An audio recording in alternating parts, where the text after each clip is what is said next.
5 बज चुके हैं और न्यूज रूम लाइव में मैं हूं आपके साथ शगुन सिंह। बुलेटिन का आगाज करेंगे इस वक्त की सबसे बड़ी खबर के साथ। राजधानी दिल्ली से इस वक्त की बड़ी खबर सामने आ रही है।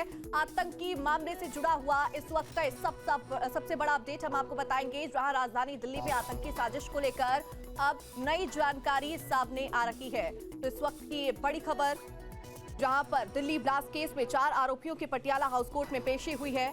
बड़ी जानकारी आपके साथ हम इस वक्त की साझा कर रहे हैं। तो देखिए, लगातार आतंकी साजिशों को बेनकाब करने के लिए पुलिस जांच में जुटी हुई है और इसी बीच में इस वक्त की बड़ी जानकारी, जहां दिल्ली ब्लास्ट केस में 4 आरोपियों की पटियाला हाउस कोर्ट में पेशी हुई है। राष्ट्रीय जांच एजेंसी ने दिल्ली आतंकी मामले से जुड़े 4 आरोपियों को पटियाला हाउस कोर्ट में पेश किया है।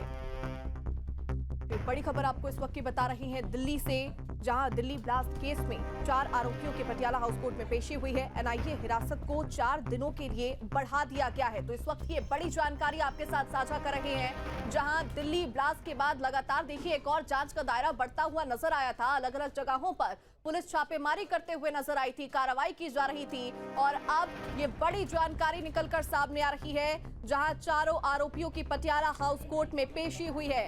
एनआईए हिरासत को 4 दिनों के लिए बढ़ा दिया गया है। तो इस वक्त की ये बड़ी खबर आपको बता रहे हैं दिल्ली ब्लास्ट केस से जुड़ी हुई, जहां पर चारों आरोपियों की पटियाला हाउस कोर्ट में पेशी हुई है।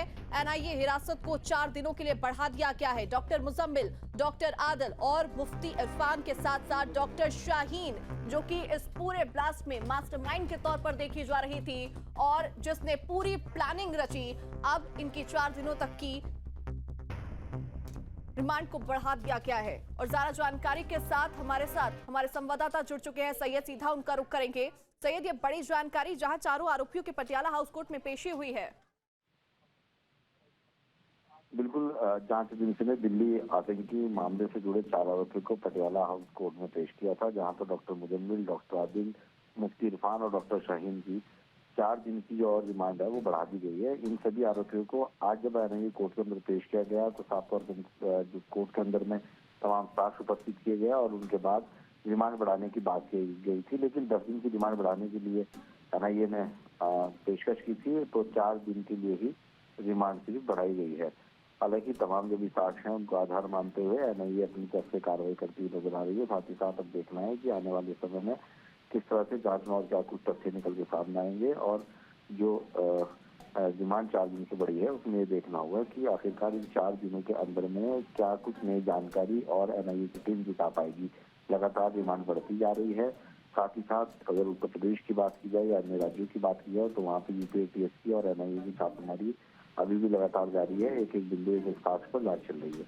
जी, देखिए, निश्चित तौर पर लगातार हम तस्वीरें इसमें देख रहे हैं कि पूरा ये जो मामला है वो डेवलप होता हुआ नजर आया है। अभी तक की अगर सही डेवलपमेंट्स की अगर हम बात करें इस पूरे मामले को लेकर, तो क्या क्या जानकारी अभी तक निकलकर सामने आई है? चूंकि आरोपियों से लगातार देखिए पूछताछ की जा रही है और आरोपियों से जो जो लोग जुड़े हुए थे, जहां तक ये तार पहुंच रहे हैं, उन सभी तारों को कनेक्ट करके जानकारी जुटाने की कोशिश की जा रही है और डिकोड करने की कोशिश की जा रही है प्लान को।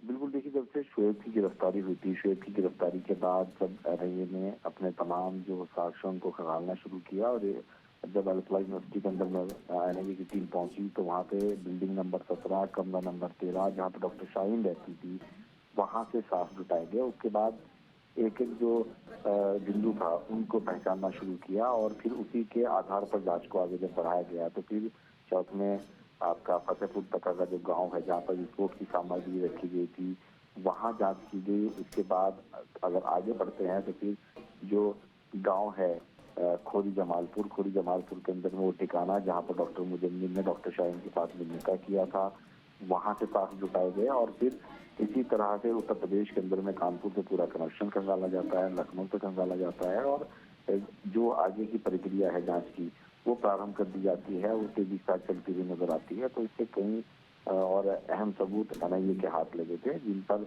एनआईए की टीम लगातार काम कर रही थी। वहीं जहाँ से 360 किलो जो विस्फोट की सामग्री थी वो बरामद हुई थी, वहाँ पे जब एनआईए की टीम पहुंची थी और लोगों के वहाँ पे बयान दर्ज कराए गए तो फिर वो बयान को आपस में मिलाने की बात की गई। एनआईए ने आमने सामने उन बयानों को रखने के बाद पहले डॉक्टर शाहीन को अल्फला यूनिवर्सिटी के अंदर लाया गया, फिर डॉक्टर मुजम्मिल को जब दोबारा लाने की बात की गई थी तो फिर उन बयानों को मिलाया गया था, लेकिन डॉक्टर मुजम्मिल को डॉक्टर शाहीन से पहले ही जब 2000 लोगों के बयान अल्फा यूनिवर्सिटी से दर्ज किए गए थे, उससे पहले ही डॉक्टर मुजम्मिल को अल्फा यूनिवर्सिटी के अंदर बुलाया गया था। तब उसके बाद डॉक्टर शाहीन को अल्फा यूनिवर्सिटी के अंदर जी। बुलाया गया। फिर लेकिन आपस में उनके निश्चित तौर बयान पर ऑयज लगातार इस मामले में पूरे अपडेट्स नजर आ रहे हैं और जो भी जानकारी होगी हम आपसे लेने की जरूर कोशिश करेंगे। फिलहाल बहुत शुक्रिया तमाम जानकारी साझा करने के लिए और जुड़ने के लिए।